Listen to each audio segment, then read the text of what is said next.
Guys, I am so excited that Ted Lasso is ending after this season, not because I hate it, but because I love it. It's bittersweet because this show is just phenomenal, but I am happy that they are sparing us from watching a loved one die slowly, knowing we don't have the power to end its misery. So let's talk about this great show and also some shows that have overstayed their welcome. Overstaying is an old tale, and maybe the most famous is Lost. In my memory, it was the first huge social phenomenon that had everyone glued to their television to the prescribed time. This can never be replicated in the streaming age, of course. If you missed an episode of Lost, you missed everything. Much like Exhibit, the writers heard we like mysteries, so that first season was mystery boxes interwoven with other mystery boxes, and seemingly everyone was hooked. Obviously, the network ordered infinite seasons, but the writers only planned for 3 maximum, and so began a series of nonsensical character decisions and unanswered questions that just kept getting teased out. That show changed television forever in many ways, but it's also a really good lesson in planning your writing and network greed when they refuse to let a show die. Now, Ted Lasso isn't built on mystery boxes like Lost was, but every story has to come to an end sometime, and it's much more satisfying when it happens naturally. The only real mystery in Ted Lasso is how the characters are going to grow and where they're going to end up. Will the team remain in the Premier League? Or is it the Championship League? They actually did a joke about that in the show, and I still can't remember which is which. What will become of Nate? Will the team get sold? Will Keely and Roy stay together? God, I hope they do. Don't go back to Jamie. He's a twat. Did I pronounce that right? You twat. Okay.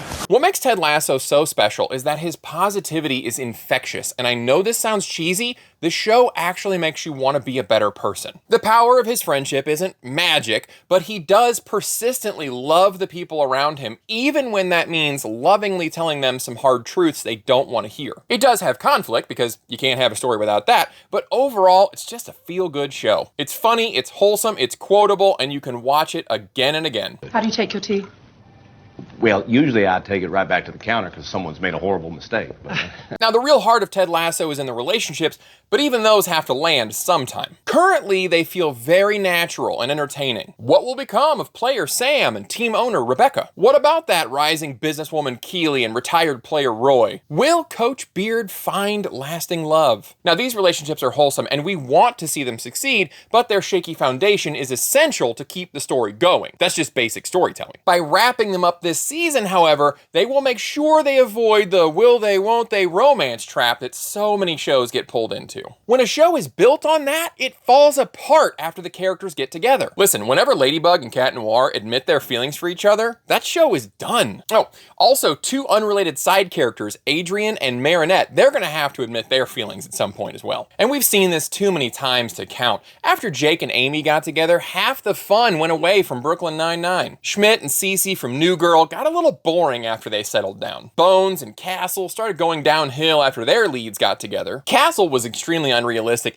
It doesn't take 5 seasons to admit you love Nathan Fillion. That happens at first sight. Fortunately, Ted Lasso has multiple relationships for us to follow, but they can't tease them all out forever, or else it's gonna get stale. Do you believe in ghosts, Ted? I do. But more importantly, I think they need to believe in themselves.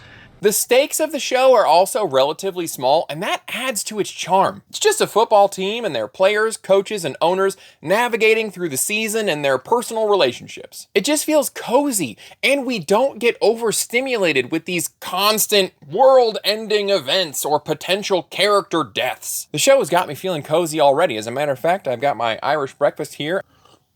God damn, that's good. And I just had a nice English lunch. We had some brisket with some Yorkshire pudding and some mushy peas, and damn it, they were delicious. Since the environment is small, trying to expand it is only going to lead to this runaway domino effect that so many shows get trapped in. They have to keep raising the stakes and expanding the drama, usually through character decisions that make no sense other than to increase tension. Weeds fell victim to this. That show was cool at first. It was about a widowed housewife in the suburbs who didn't know how she was going to make it, and then she starts selling weed on the side. At first, hijinks ensue, and there was a little bit of drama. She was trying to balance her life with her growing drug business. Then the dark comedy just got dark. It got out of control, much like the main character's life. To my very great shame, I have never seen Breaking Bad, but I am told that it avoided this fate by having a very clear beginning, middle, and end with an arc and character decisions that all made sense. I asked my friend Jeff, who loves the show, and he told me, quote, "There is no fat on that show."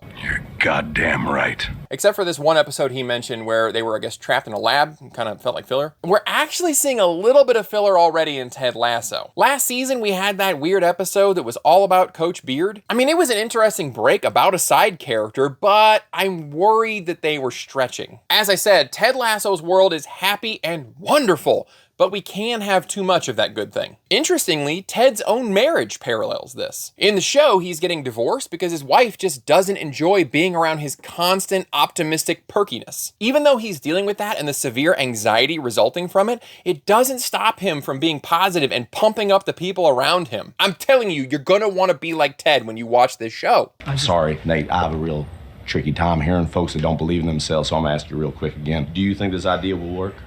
Yeah, I do. Whoa! Why are you screaming at us? But if shows don't plan an ending, they run the risk of getting served divorce papers by network executives. And then you're left with a show that you can't really enjoy or recommend because there's no cathartic ending. For example, I proudly enjoyed Mysteries of Laura. That was a good show, all right? We don't agree about anything politically, but I still love Deborah Messing. It also had Josh Lucas, who we all fell in love with in Sweet Home Alabama. You had Laz Alonso, who does not miss. And then it didn't get renewed, and we were left with a forever cliffhanger. And sometimes a cancellation is a mercy killing for these shows, because if they go on too long, they turn into something we don't even recognize. I find this usually happens sometime after season 6. At that point, they kind of run out of ideas, and they start jumping the shark. Fun fact for you younger viewers, that phrase comes from a 1977 episode of the family sitcom Happy Days, where a character was actually on skis and literally jumped a ramp over a shark. That show was kind of waning, and the producers wanted something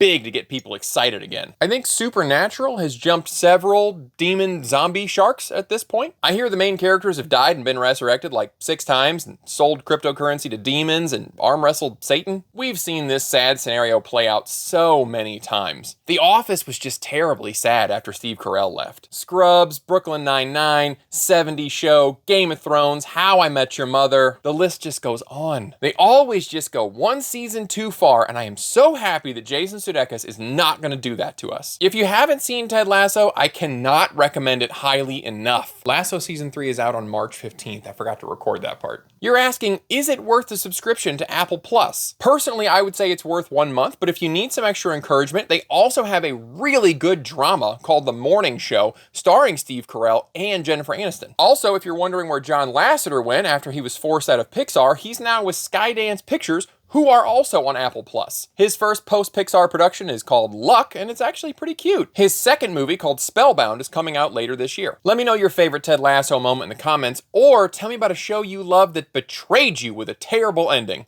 Thanks for watching. I'll see you next time.